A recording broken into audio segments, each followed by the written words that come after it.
from French explorers staking their claim to being an important site of the Lewis and Clark expedition, Fort Pierre holds a unique place in history.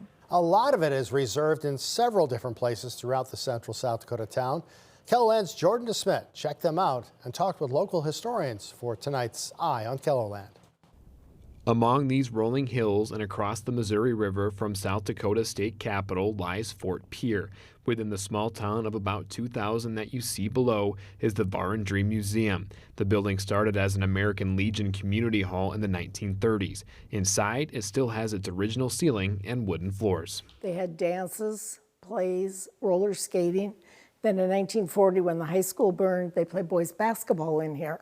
It opened its doors as a museum in 1968 and houses items that preserves the area's past, including artifacts that pay homage to Native American tribes.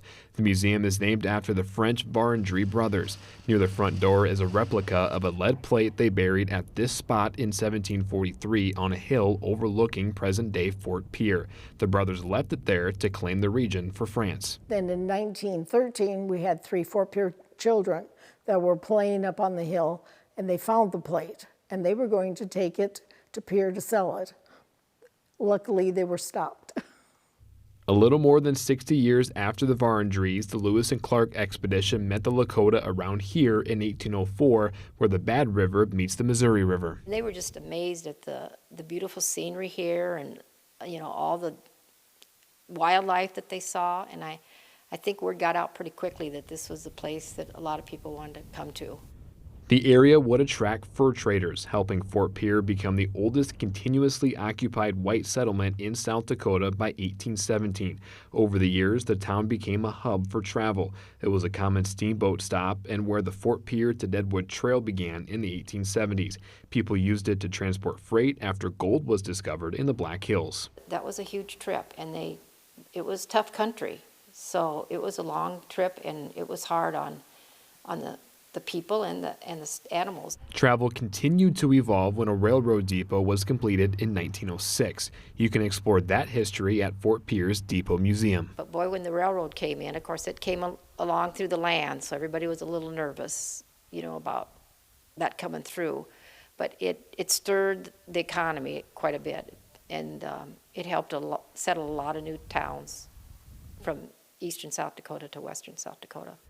Besides learning about modes of transportation, there's other history to see in Fort Pierre, including the 1905 Stanley County Jail. Still in its original spot, the tiny jail housed its fair share of prisoners as well as a special 4-legged visitor. There was a lion overnight that was stored in there, and he was very much alive.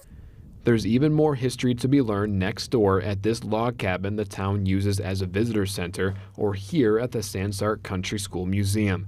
Every building helps tell a piece of the area's history, so people living in Fort Pierre have a better idea of how the town evolved into what it is today. I think in Fort Pierre, people have history in their blood. When I was younger, I didn't like history.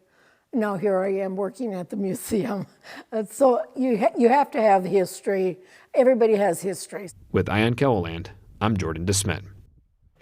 Now, if you wanted to, you could easily visit the museum, country school, train depot, 1905 jail, and visitor center all in one day. That's because each building is located within about 2 blocks of each other.